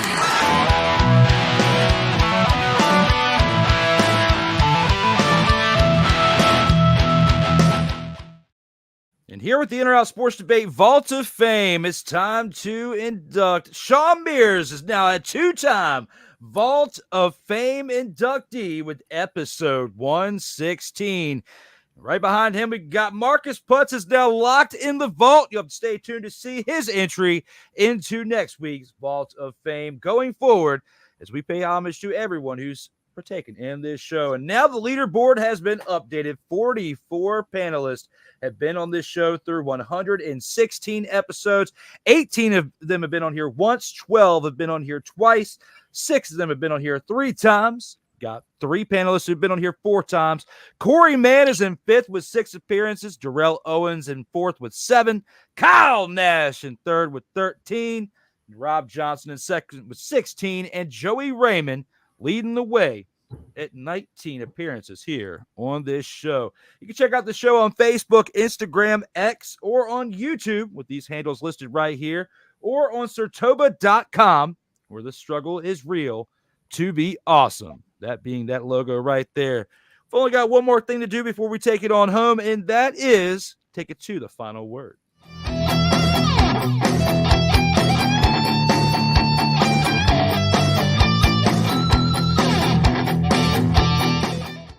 And here with the final word out of everything we've discussed in this show, getting ready to take it on home, we'll let the coach take us on home first, that being Shawn Mears. How are you feeling here with the final word? See, with my final word, I say not so fast. I like to use that term when I like to slow things down a little bit. Let's talk about the U.S. Olympic women's team, not the performance that they put on against the WNBA All-Stars, but let's talk about a Title IX theme. Of course, Drew, you know that I am a Title IX supporter, and I support Title IX throughout Central Virginia. Absolutely. I work for UVA Women's Athletics, I work for VCU Women's Athletics, and I work for William and Mary's Women's Athletics. And I have breaking news to support. Did you know that the U.S. Women's Olympic basketball team is not staying in Olympic Village with the rest of the Olympic team? Really? Why, you might ask? Because they're choosing off-site accommodations because they don't have adequate practice facilities like the men have. So the men are all dominated the practice time that the women's team have to find time in other off-site areas. And of course, if you are familiar with the French terrain, there's no easy way to get outside of Paris. And if you guys haven't been or haven't done your geographical studies, there's not a lot of basketball courts just hanging around in Paris. So therefore, the U.S. women's team has to travel up to 45 minutes every day just to practice and to get ready for the games. Thus why they're staying in accommodations outside the U.S. Olympic Village. When are we going to adequately support Title IX and give these ladies the support that they need? You know, there was years ago when I was just working men's sports, I didn't see that side. So I didn't understand. But now that I'm behind the curtain, as they would say in wrestling, I see the disparagement that goes on between men's athletics and women's athletics. And I'm tired of it. Well said.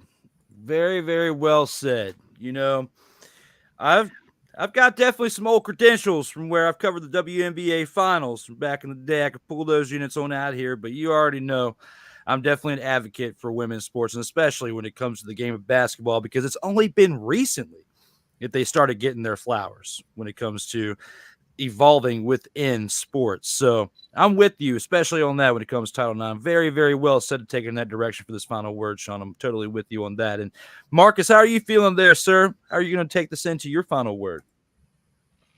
Goodness, I kind of want to add on to what you and Shawn were just saying. I'm all for the women's side of sports also.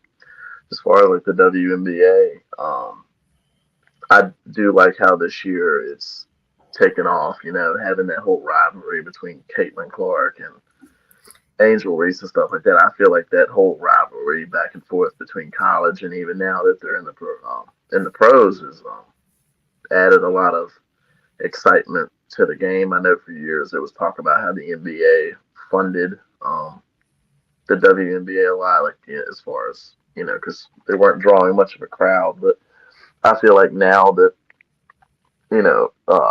Clark and Reese are both in it and they're both making a statement, there's a big rivalry going on. I think it will continue to draw a huge crowd, and it's kind of like almost like Larry Bird back in the day when he joined in the league. It was like the whole smack talking and all that stuff to really give it some emphasis. I think that it's like history's repeating itself, but now it's between her and Angel Reese. So I think it's a nice little rivalry that's going to continue to help the WNBA.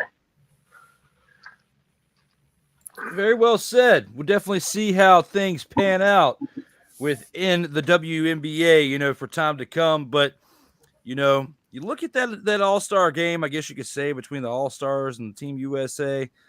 It's not looking good for Team USA going into this Olympics with the way they kind of got served the L hardcore, big time.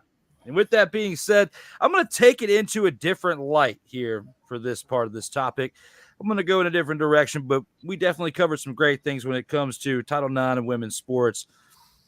Before I get started, let me go ahead and acknowledge a couple comments that we got here. Ike first says, thank you for your service to Title IX, brother, giving a shout out to Shawn on that, as well as you guys crushed it tonight. Props to the first timer, too. With this being my final word, I wanted to at least give the flowers to the fans, whether it be Sick Diggy, whether it be Ike, whether it be Mickey Delaney, all those who were here at the beginning, or even those of you who are watching this now being in post-production as, the live is over. I greatly appreciate you guys out here for the support, whether it's the like, sharing, and subscribing. That's what helps us out in the algorithm with the shorts, with the lives, with the videos we post, and how we've gone from 0 subscribers a little over a year ago in like 12 and a half months, now up to like 1.2 thousand here on the YouTube channel. So it wouldn't be this way without you. Guys out there and ladies out there who are watching this each and every week, whether it be Monday on the stuff I produce, Wednesday with the Student of the Game with Kyle Nash, or Friday when you have the Duval Dive, another production by Kyle Nash, or even the one-off Sunday nights when I have time with my wild schedule to bring you guys D. Willie in the evening. There's a lot of stuff going on. Just glad I could be here to bring this stuff to you. Now, with that being said, sports has been wild when you talk about all the drama surrounding Yo Gang and his son, okay? All the nepotism and everything that we covered in this show right here, as well as, we talked about the uniforms, All-Star game. We talked about Dallas Cowboys, NFC East a little bit, as always, throughout the past 100 numbers, as I think we're only 2 numbers away from covering all the numbers that could be possible in the By the Numbers segment, which is kudos to all of you who have been here, the 44 of you now who have been here throughout 116 episodes.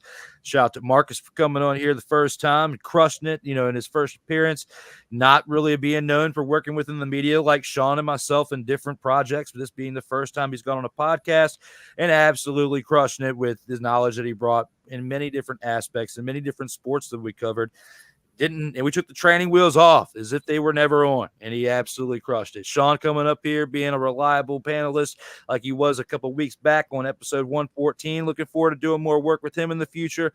Looking forward to maybe getting Marcus on here again at some point down the road, as well as many other people that we know personally who can now take this experience and you can show them and say, this is how it runs on the show. It's pretty easy to keep up with. It's a lot of fun for me to produce it. It's very, very difficult to first do it when you first step into the shoes. Everybody thinks it's easy, but producing the show, one, and being a participant in the show are 2 totally different avenues and creating everything that you have to click the buttons for in the process. It's a trifecta of things. Anybody who thinks they can do it, of course, step on into the field and do what you do. And I wish you the greatest, and will be as supportive as I can.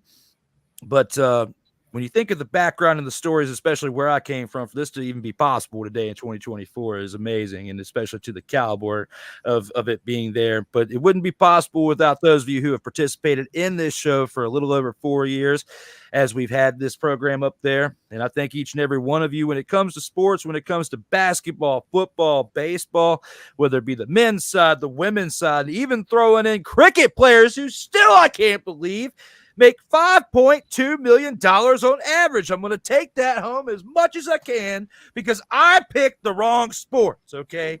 That's how I'm feeling right here at the final word.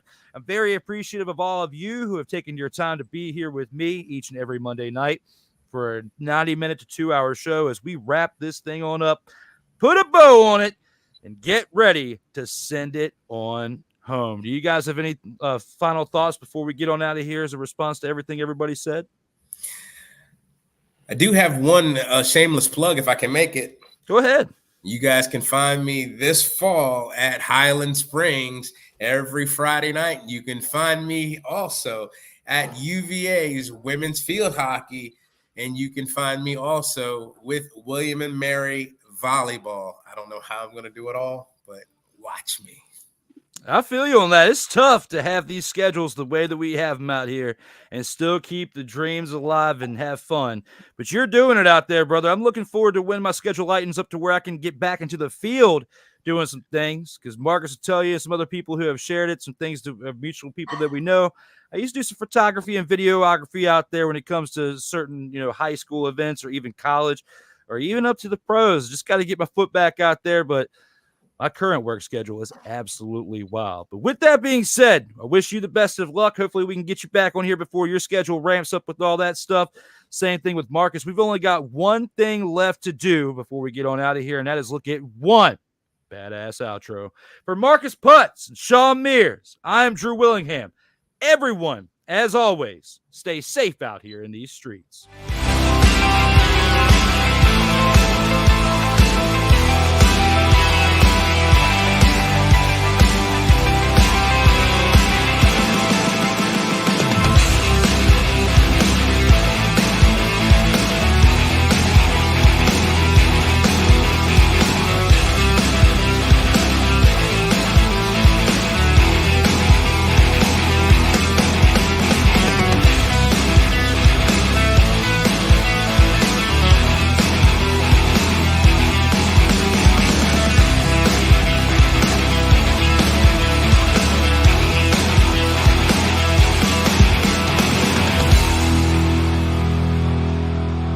SIRTOBA Media, where the struggle is real to be awesome. You don't have to go home, but you got to get your cell phone up out of here. Everybody take care. We'll see you next week for episode 116. And as always, stay safe out here in these streets.